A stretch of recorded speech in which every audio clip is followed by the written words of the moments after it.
Happy Tuesday, everybody. Welcome back. It is time for Silver and Black today, an Odyssey original podcast covering your beloved Las Vegas Raiders. Hi, I'm Scott Gulbransen, your host. My co-host is Moe Moton. Mo is the national NFL writer over at Bleacher Report. You can also catch him as the Raiders columnist once a week, sometimes more, depending if he gets really into something he wants to talk about. Up on SportsNot.com. Of course, you can follow him on Twitter at Moe Moton, and that's MOEMOTON. I am at LV Gully. Mo, it's another week. We're getting closer to training camp. The time is ticking by.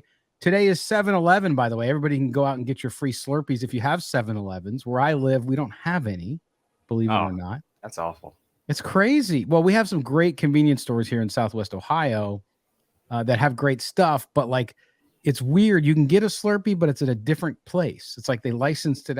It's really strange. There are 7-Elevens here. There's just not that many of them.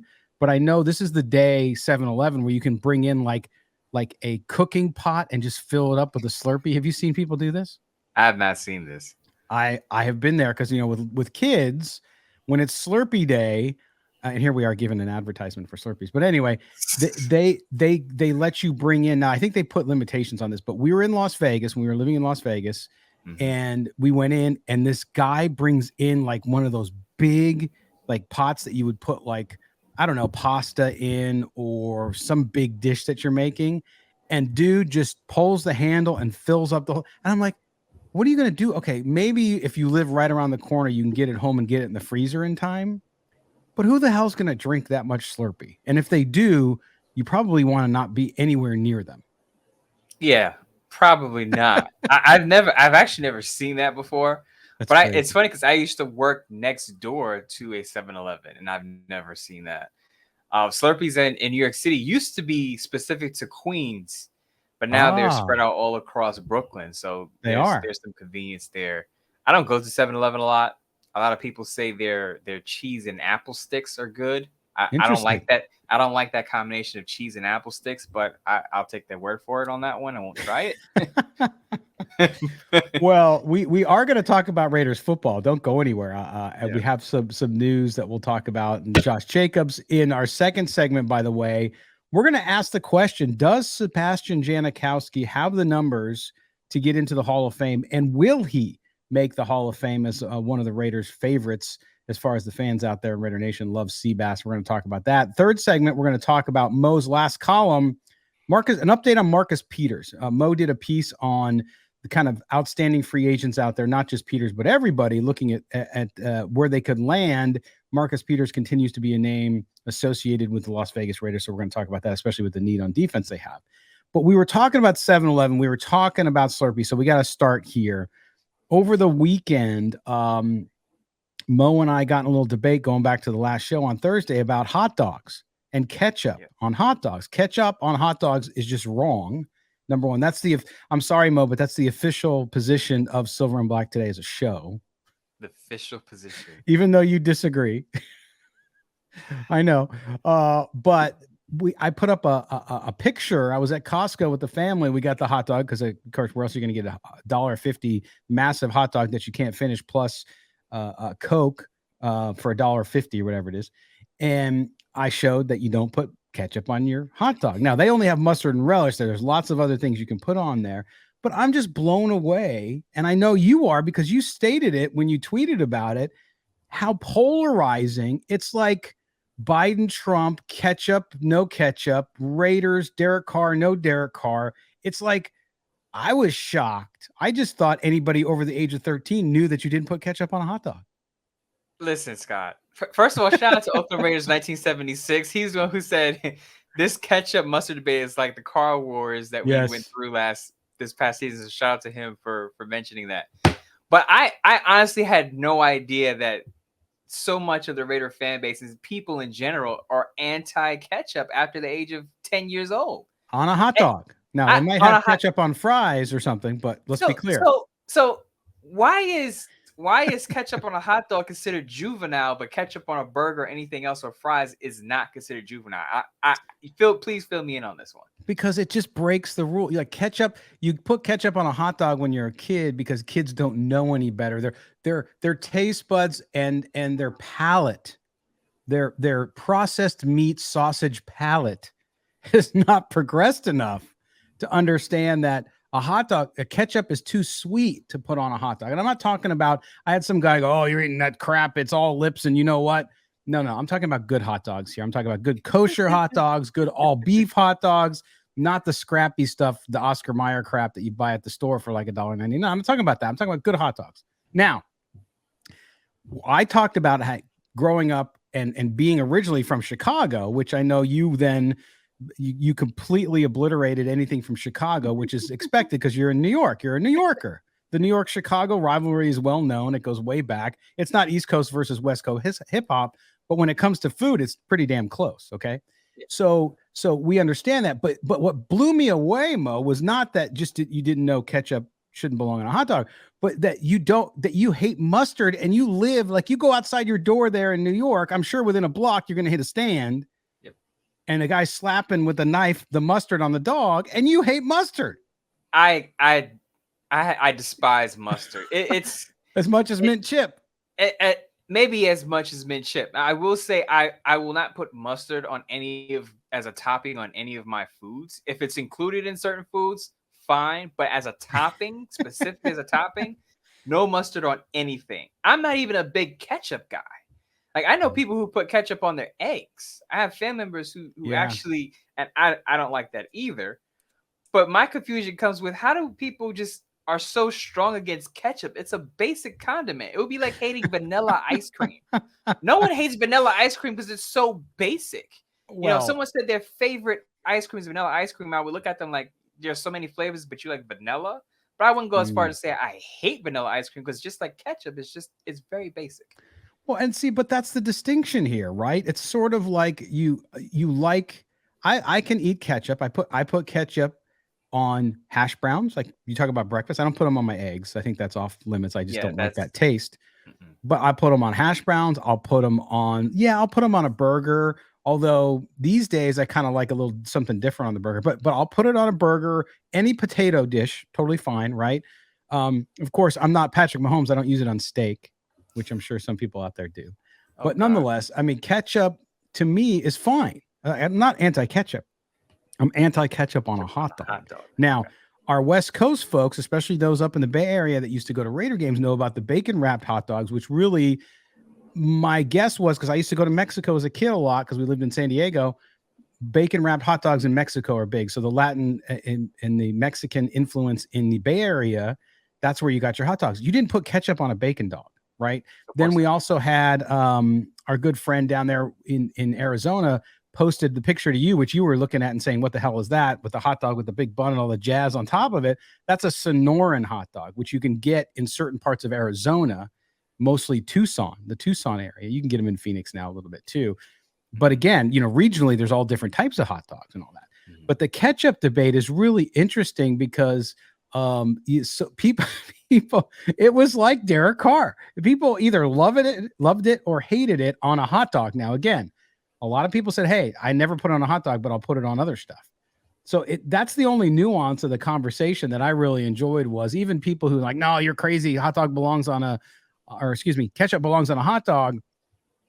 It was lighthearted enough where people didn't get incensed. We were insulting each other as well, but it was in fun. This time it wasn't serious. Like, for example, pictures of Guy Fieri meeting with former President Trump at a UFC event, and people are now saying, see, I told you Guy Fieri's a MAGA and all. It's like, dude, don't jump to conclusions. Just because I don't like ketchup on my hot dog doesn't mean I don't know my food, right? So again, that's what I like about it. It's a little lighthearted at a time we don't have a lot of football news to talk about. So we're arguing over ketchup and mustard. Yeah. I will say this. I'm not opposed to ketchup on a hot dog. I am opposed to mustard on a hot dog. But usually when I have a hot dog, if I put ketchup on it, I don't just have ketchup on it. Someone suggested sauerkraut. Not a big fan of sauerkraut, but if you put it on my hot dog with ketchup, I'm fine with that. Onions, I'm fine with that. Just stay away from the mustard when it comes to my hot dog. That's it. That's all I ask. And I'm not a mustard defender. Like, I don't feel obligated to defend mustard. I like mustard on a hot dog, but I'm not like the ketchup argument where it's like, no, I'm like, whatever. You don't like mustard, cool. Because again, being from Chicago, and the full Chicago dog, I don't like either, because I don't like whole tomatoes on a hot dog. That never made sense to me. It's like you're swapping out ketchup for whole tomatoes. What's the difference, right? There's that. But in Chicago, the point, and my good friend Christopher Gabriel, who'll be on the show again soon, hosts the KMJ news show out in Fresno, California. He's from Chicago as well. One ingredient, and you have to try this, Mo, because they don't do it in New York. But when you next time, if you decide, I don't know if you ever make hot dogs at home, but if you do, celery salt.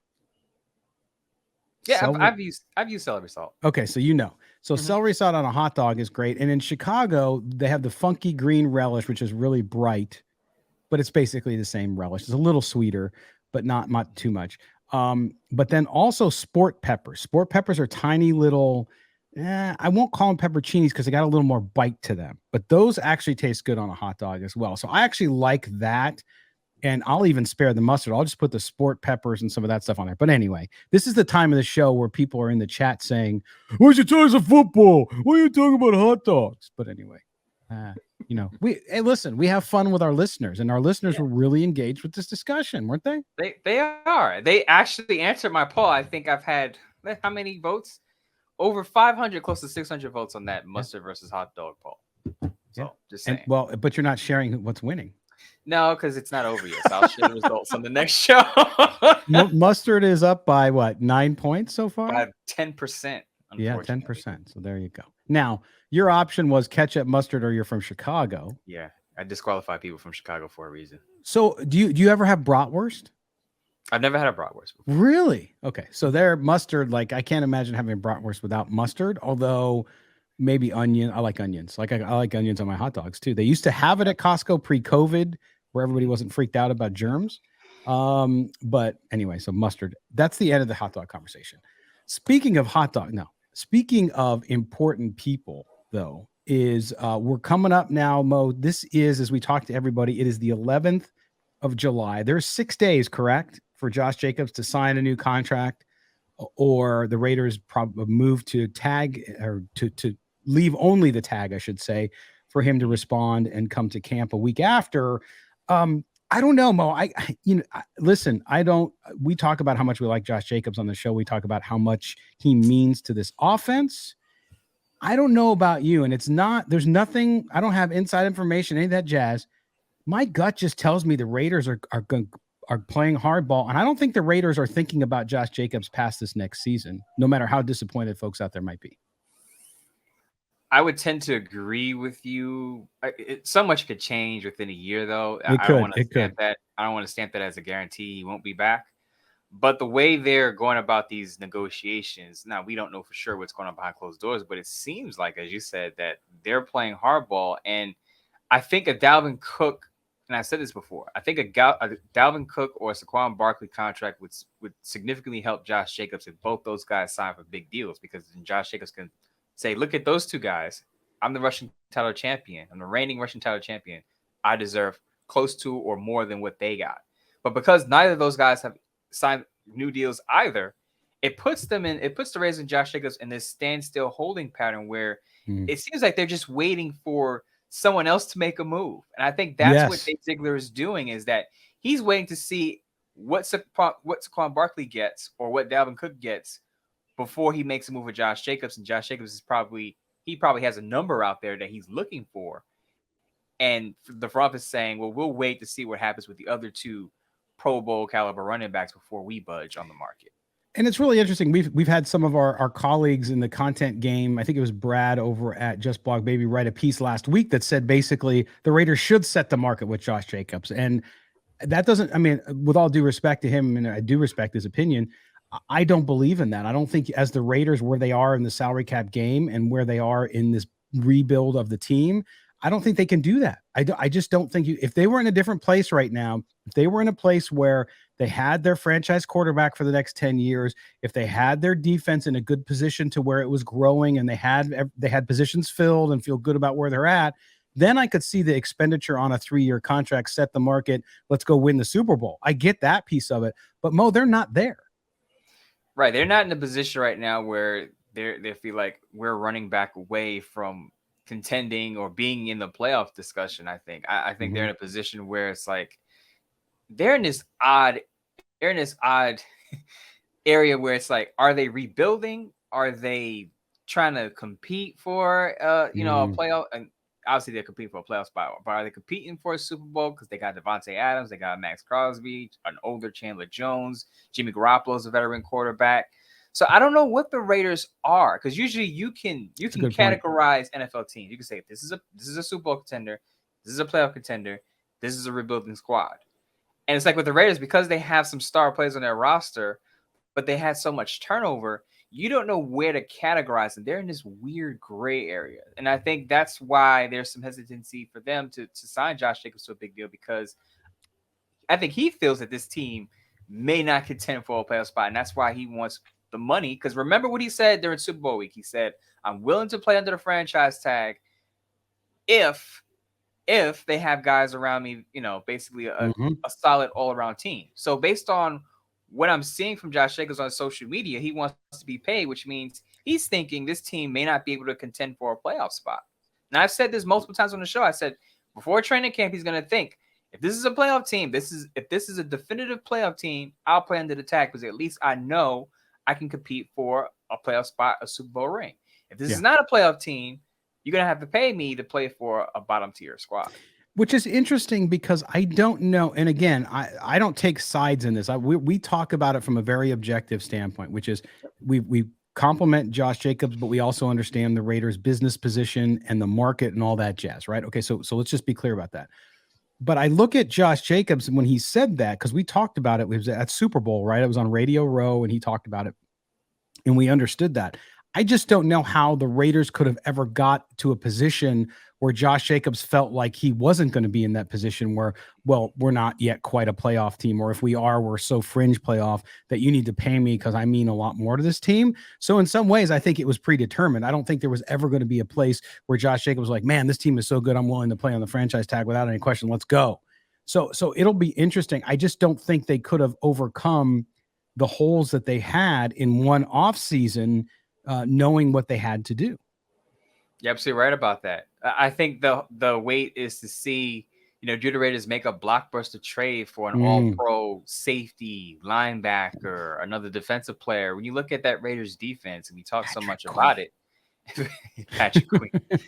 When you look at that defense, you have no faith that defense is going to finish better than 20th in scoring a total yards based on the names that are on that roster. Now, games aren't played on paper. We have to play it out and see where it goes, because the Raiders may surprise us. But the Raiders haven't had a respectable defense. I've written about this in like 20 years. I know. So what makes you think is going to change with the names they have on the roster right now? And I think Josh Jacobs is factoring that into his contract decision.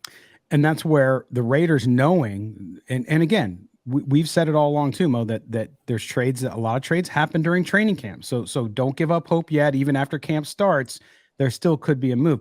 But from previous behavior, we've seen the Raiders, outside of the Devontae Adams trade last year, we've seen them sort of stick with what they have. Okay, so we understand this regime has a plan. They like their players. They're going to stick with them. So we'll see if that holds true. I don't know how they could feel that way on defense, especially at linebacker, safety, a little bit at cornerback as well. So we'll see what happens there. But from Josh Jacobs' standpoint, I just don't see anything other than, hey, you got to play under the tag, and then you'll be a free agent next year. I just don't see it happening again. Things can change, you're right, over the course of the next year, and maybe they will.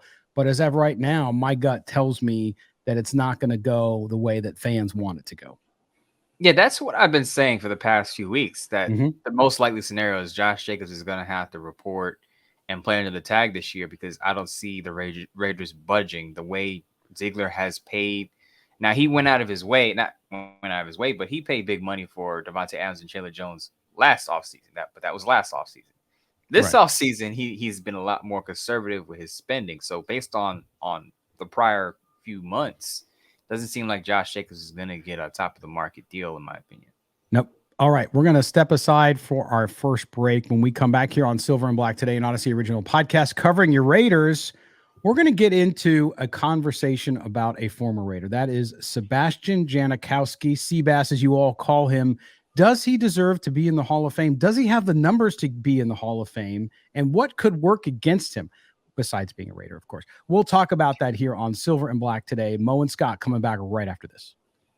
Welcome back. Segment number 2 on this Tuesday, July 11th, 2023.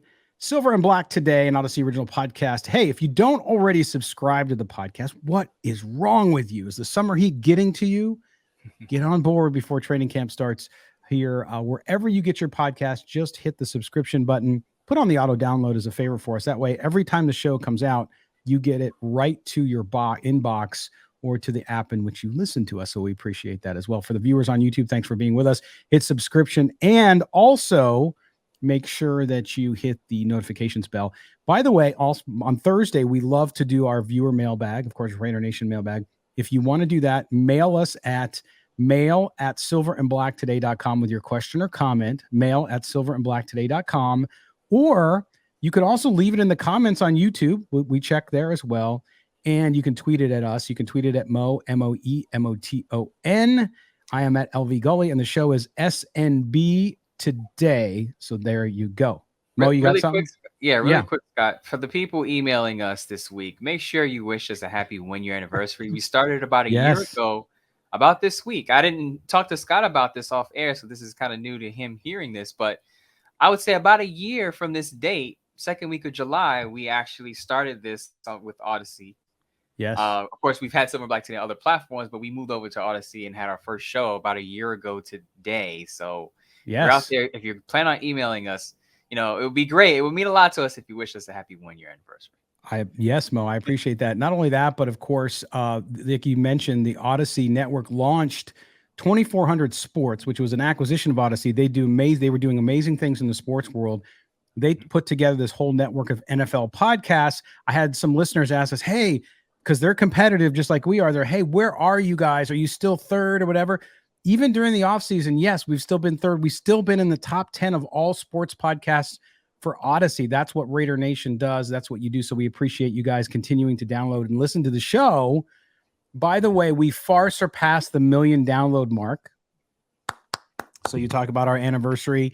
That was good as well. So we appreciate it. That's all because of you guys, right? If we weren't producing great content, and I know you don't always agree with us, and that's cool, but if we weren't producing good content, you guys would not listen, because Raider Nation can sniff through fake stuff or clickbait. Now, I did get one compliment, Mo, that was not a mailbag comment, but I want to talk about it. I know it sounds like a little like self-gratitude here, but the person tweeted at us that, hey, you know what? I appreciate your guys' content during this really dead period, because everybody else has kind of resorted to clickbait stuff about trading Devontae Adams and all this other stuff and all this jazz that is just kind of like, yeah, you click through and then you're like, it's nothing. We've tried to fill it. Yes, we talk about hot dogs and food and stuff like that, but we've tried to fill it with really substantive stuff that we just talk about, that if Mo and I were sitting next to each other having a beer in a bar, we would be talking about from a Raider perspective. So we appreciate that. It means a lot to us. We know some people like us, some people don't like us, but when you do give us feedback like that about kind of especially from a strategy Mo and I take, because Mo and I talk about what direction we want to take the show all the time, and especially during times like this. And to hear that back from the folks out there, Mo, it was really great, because you and I really decided to do that. We decided we weren't going to do shows on baseball. We weren't going to do shows on other subjects. We were actually going to stick to all Raiders content. Yeah, we're going to stick to Raiders and food, because everyone eats food, right? So everyone can have an opinion on food. Not everyone watches baseball. Right. So we're here for Raiders and a common ground where we can go back and forth about ketchup and mustard. We can talk about avocados and Jermaine Luminar and his hate for avocados. We will have him on to defend himself. We will. Later. But that also goes back to my point with the content in the dead period, that, as I've said this before, a lot of national media people, national writers, and I'm not calling out anyone specific, but just in general, a lot of national folks don't follow the Raiders. So they're gonna cling on to the big headlines. Should the Raiders trade Devontae Adams? What's going to happen with Josh Jacobs? What's going to happen with Jimmy Garoppolo? And that's why I wrote a piece up on Sportsnet about storylines that need more attention, something that Raider fans can talk about or discuss that aren't the big headlines: Jimmy Garoppolo, Josh Jacobs, and Devontae Adams, because there's a lot more going on with the team other than those three guys. Yeah, no, that's absolutely true.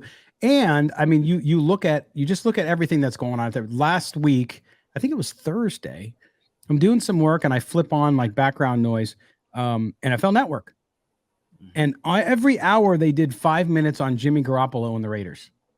Well, what about his injury? Is he going to come back? Will he ever play a down with the Raiders? It's like, well, if he doesn't play a down with the Raiders, it doesn't cost him a thing. So it was really interesting because there was no news. There was nothing new from that situation at all. In fact, 2.5 weeks prior is when we heard from Josh McDaniels that he was on track to be there and they weren't. So it was already 3-week-old news. Right. But it goes to show you, especially, and hey, listen, I feel for NFL Network, they got to fill almost 24 hours a day of content. Well, at least 12 hours a day when they're live. So I get it to a certain extent, but that's why we've kind of tried to shift it up. And that's what we're doing today as well. I did see a piece on Yard Breaker, to give credit where credit is due. And it generated a thought with me because it's been a conversation I've heard from folks in Raider Nation as well. And actually it's from our friends at the Raider Ramble. Mario, shout out to Mario Tovar. So give him credit, actually, not Yard Breaker picked it up. So good for Mario. But is Sebastian Janikowski a Hall of Famer? Now, Raider fans will say yes, because he is really a beloved Raider. There are some guys who Raider fans that always love all their Raiders for the most part, exception of a couple. But with Sebastian Janikowski, he was so good with the fans. He was such a regular guy, including his build, right, which was much more built by Miller beer than it was in the weight room. So that question has a lot of people, I think, emotionally invested. But if you look at this, he's the all-time franchise leader with 414 field goals. He went to the Pro Bowl, was a second-team All-Pro. And from 2010 through 2012, he had 31 plus field goals each year in that stretch. Also, the longest one of his career was 63 yards. Of course, everybody knows that. But when you look at kickers, Mo, let's start at the very high level before we get into Sebastian. When you look at kickers in the NFL, they just don't make the Hall of Fame. Yeah, there are only 4 kickers in the Hall of Fame, I believe, right now. Yeah. 2 of them are pure kickers. I believe it was Luke Groza and George Blanda. George Blanda was also a quarterback. Luke Groza was an offensive lineman. Jan Stenerud was former Chief, by the way. Chief, yes. Was the first pure or primary kicker that made the Hall of Fame. And then Morton Anderson was the most recent. If I grew up on Morton Anderson, had some big games with the Falcons. But to me, if you're a kicker getting in, you have to have something special about your resume. You have to have multiple All-Pro, Pro Bowl seasons. You have to have probably won a Super Bowl. And, of course, your accuracy has to be above 80%. Because I believe Morton Anderson is about 79-point-something%, very close to 80%. So Janikowski checks the box there when it comes to his accuracy. I know a lot of Raider fans remember when he missed some kicks. But overall in his career, his 80% is about where you need to be to get into the Hall of Fame if you're a kicker from the few that are in. Where he falls short is he doesn't have a Super Bowl win, of course, and he doesn't have multiple Pro Bowl All-Pro seasons. He has one. And just off the top of my head, the kicker that I think has the best chance of getting in eventually, Adam Vinatieri. I know Raider fans are going to hate to hear about it. What the Tuck Rule game and all that, and I get that. But he has multiple Pro Bowl and All-Pro seasons. He's above 80%, and he has some iconic kicks.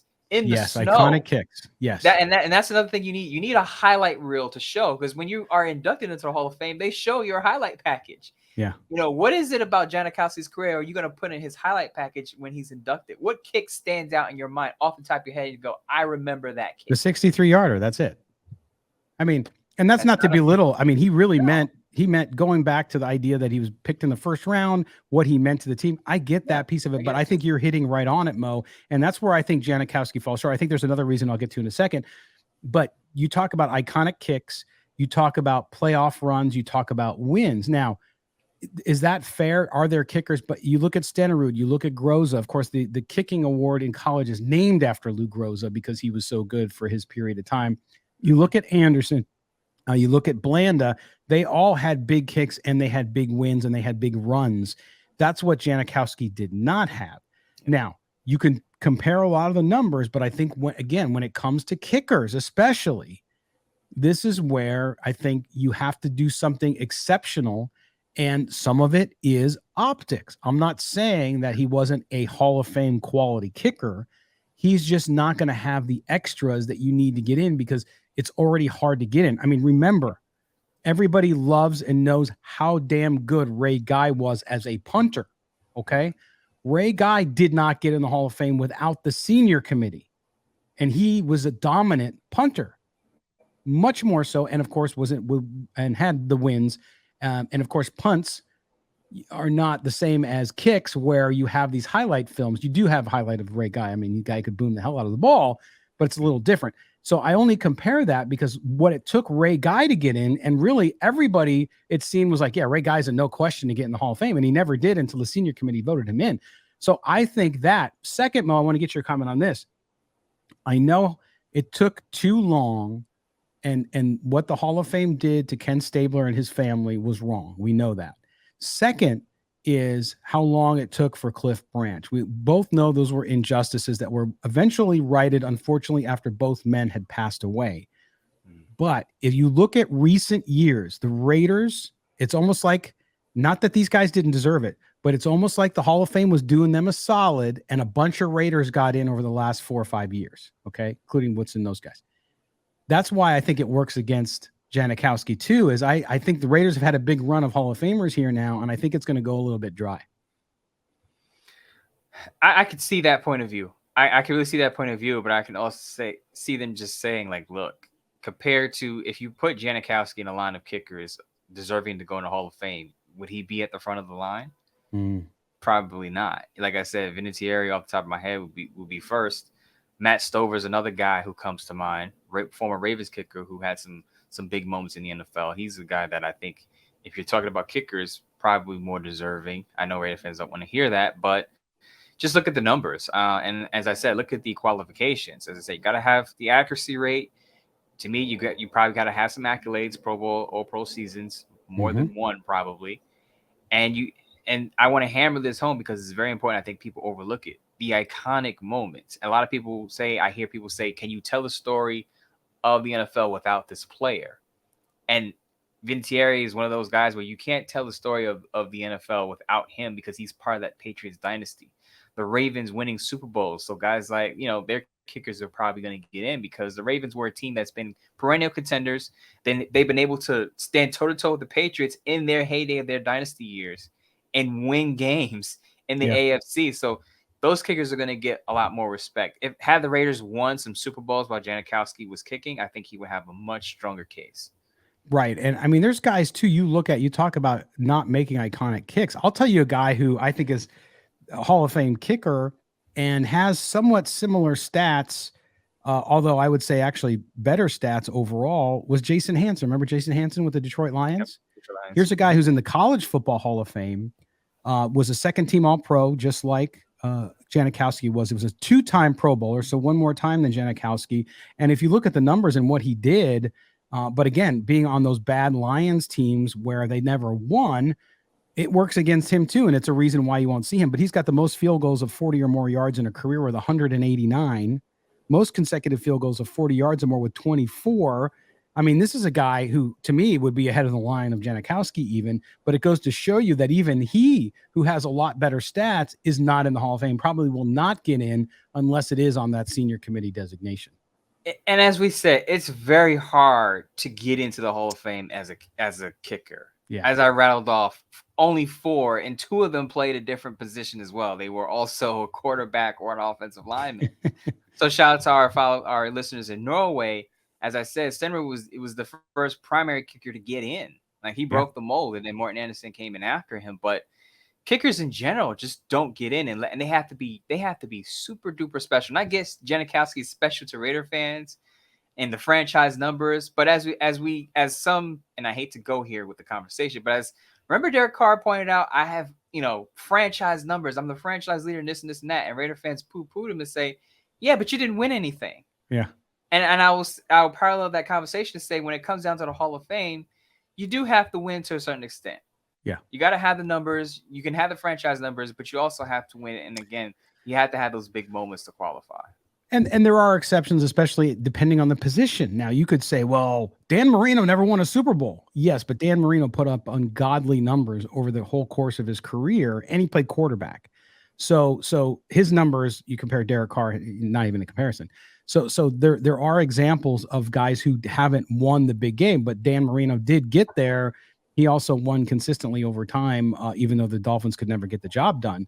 So there is differences there. And to your point, kicker is a less valued position, even though it's as important as any other. You just still, when it comes to the Hall of Fame, you got to do something amazing. So that's where we're at with Seabass. We'll see what happens. I don't think he'll ever get in, frankly, even on a senior committee designation when you got guys like Jason Hansen ahead of him. If he does, it'll be several years from now, and we'll see. There's also, he had some controversy around him, of course, with the drug allegations, which I don't think were ever proven, but that stuff comes up too. You just, not that there aren't guys. I mean, Jim Brown just passed away. He had some bad stuff happen in his life.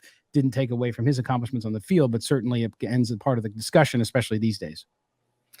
Yeah, and since we're on the subject of kickers, another kicker that came to mind where I mentioned Martin Anderson, Gary Anderson, former Vikings kicker, he had some big moments. I know the Vikings didn't, they came up short a lot during his tenure with the team, but he, I believe, has multiple Pro Bowls and an All-Pro season. He's not even in. And he had a long tenure career. He played for the Steelers, had a year at the 49ers before the Vikings. So even when you have a long tenure career, and Janikowski's career doesn't span as long as Gary Anderson, Gary was kicking into his 40s. Forever. Yeah. So, and he didn't even get in. So I'll just reiterate for Raider fans that are campaigning for Sebastian Janikowski to get in, don't hold your breath on it, because one, it's tough.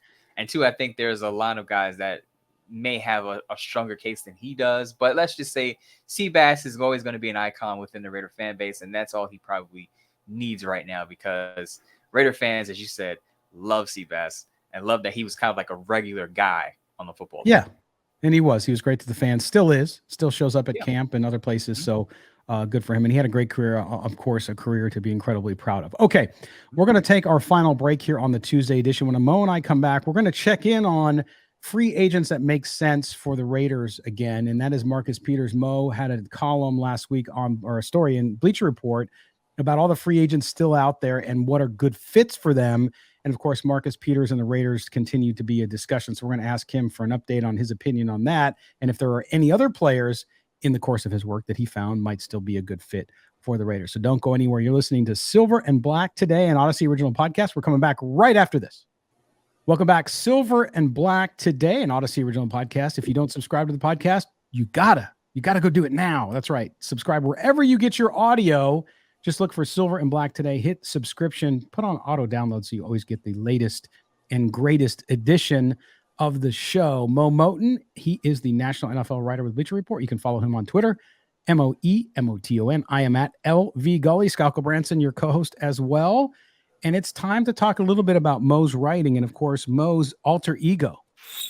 Hey, look, it's Midtown Mo. Oh, yeah, it's time for Midtown Mo. And if you missed his piece on Bleacher Report at the end of last week, that run Thursday or Friday, Mo? I can't remember. That was run on Friday. Friday. Okay, so right before your weekend, Mo dropped a piece about top free agents still on the market and good fits for them. And we've been talking about weeks since Marcus Peters visited the Raiders and how much sense it would make. We've talked about it many times. But Mo, in the course of this piece, you looked at a bunch of different guys, Yanni Ngakwe, former Raider, bunch of guys out there. And of course, Marcus Peters, you talked about the Raiders. What do we know now? I mean, when you look at the Raiders and what they've done, what they did in the draft, what they haven't done in free agency, at least since that initial slew of signings, when you look at Marcus Peters, he still makes sense for this Raiders team you found during your research for this piece? I think he definitely still makes sense for this Raiders team, simply because I think they need a veteran to push the young guys at the position. Last week, we talked about Nate Hobbs preferring to return to the slot cornerback position, which leaves the outside boundary spot open for possibly Jacorian Bennett, maybe one of the signees that they've had in David Long Jr., Duke Shelley. But you're not going to be handing out starting roles at training camp. So I think Marcus Peters, if he does eventually sign with the Raiders, I think he's going to win one of those jobs.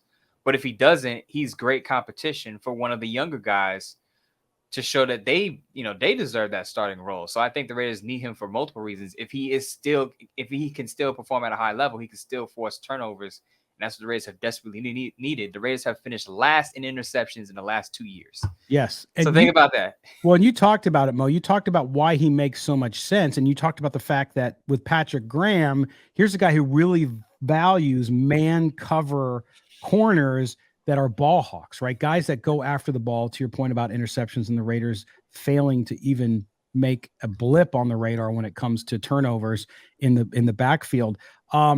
When you look at that, you say, hey, this is the perfect sense. Now, to me, it's probably coming down to Marcus Peters looking where he's going to get the best offer. It's a money issue, I would imagine. The Raiders are, in my view, a perfect fit for him, but there's also other teams out there who need the same thing.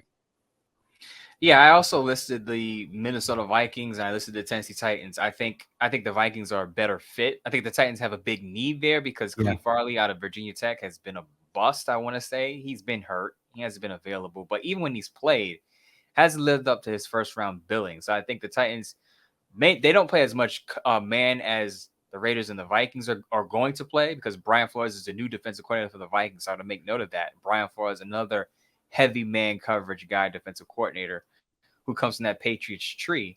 But the Titans have a big need there, and I don't see why they wouldn't look into a Marcus Peters if they think he can fit there. But I think it's ultimately, as you say, Marcus Peters is going to look at where can I get the best offer, and I think he can get the best offer from either the Raiders or the Vikings, who have a big need in their secondary.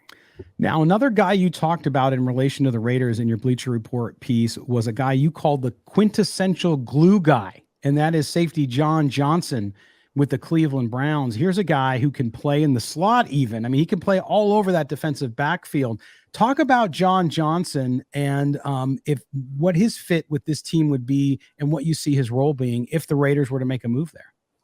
I see John Johnson or John Johnson III, depending on where you look on some websites, he has this suffix there, but I see him as that he can fit that Julian Love role where he could play, as you mentioned, slot corner, and he could play safety.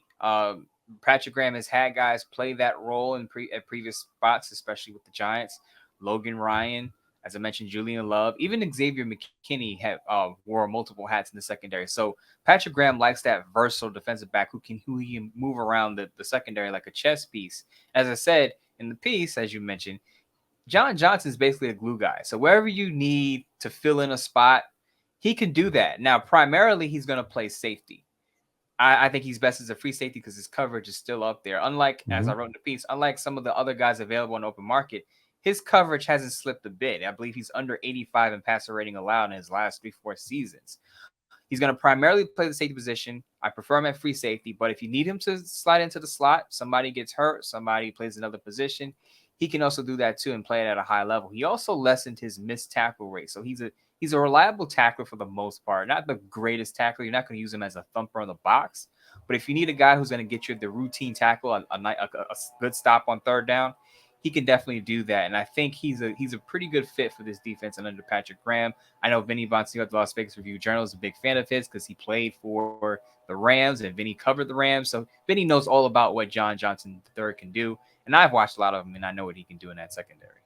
Yeah, we hope to have Vinny on the show soon, as we haven't had him on quite a while. But this is interesting, too, because you mentioned one of the other top spots that makes sense for John Johnson is right in the AFC West with the Los Angeles Chargers. And you look at the two needs of those teams, they somewhat mirror each other in different spots on their defenses. So the Raiders could have competition. If the Raiders don't sign him, you could see him within the division. Yeah, Raider fans probably don't want to hear this, but John Johnson III probably makes a better fit with the Chargers because his former defensive coordinator is over there. Brandon Staley was the defensive coordinator of the Rams when the Rams had the #1 total defense and defense and scoring. John Johnson was part of that defensive unit, and Brandon Staley has brought multiple former Rams on that 2020 squad to this Chargers team. Now, the Chargers lost a safety in Nasir Adderley, who retired this offseason. I know they have JT Woods there, but he doesn't have a lot of starting experience. Staley could possibly bring John Johnson III back to Los Angeles just with another squad there in the Chargers. Well, we talked about these two guys in your piece, Mo. Anybody else out there? I think the Raiders will make a move in the defensive backfield, and I think they will also make a move at linebacker, which we'll save for a future show. At least I hope they do. But when you look at defensive backs, what are maybe some of the guys still out there too that didn't make the cut for your piece this time that could be a good fit in Las Vegas to help that defense out? I would even consider Logan Ryan. I know I briefly mentioned him. He's an older defensive back, but he has the knowledge in Patrick Graham's system. Patrick Graham trusted him a lot when he's with the Giants. He has that leadership type of vibe to him. I saw him on a recent show. I won't give that show a shout out because we're not into free advertisements here, but I think he can bring something to a locker room, especially a young secondary. As I said, the Raiders have a very young secondary between their safeties and their cornerbacks. They need that veteran leader, and I'm not sure if Marcus Peters is that guy to be a leader. He's more of a playmaker than a leader in the locker room. But Logan Ryan fits that mold where he can be a leader in the locker room and still make plays at his age. I believe he's 32 years old, older, but still knowledgeable of the system and can still play at a decent level. There you go. See, so now you got to go read the rest of Mo's piece so you can see other players that are out there that are not just Raiders related, but also keep up on what's happening. Quick note, I will say a lot of people who read the piece, and I will spoil a little bit for myself, a lot of people like Quan Alexander as a fit for the Raiders linebacker who played with the Jets last year, so I watched a lot of him. He had some injuries early in his career, but he's really picked it up, and he's a 3-down defender. If the Raiders are going to go to veteran route and they don't get Patrick Queen or Isaiah Simmons, I think Quan Alexander is someone to consider. There you go. And we will get into linebackers here, Mo, either next show or next week, because we got to talk about it. It's such a black hole for this team. Excuse the pun there. No offense. No offense to the folks in the black hole. But it really is. I mean, it's a twilight zone. Okay, well, maybe that's better for this team. And so we gotta figure out what they can do to perhaps make it better if they decide to.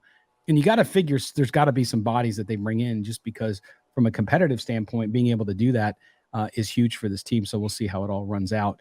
But it's interesting. Lots to talk about. And we're just about 13 days, right? 14 days from the start of camp in Henderson out at the Raiders facility. So getting better. I'm looking forward to it, man. We're going to have some new stuff to talk about, start to look at what's happening out in camp. That's why we want to get Vinny on. Want to get some other folks on here soon to talk about this, because here we go, buddy.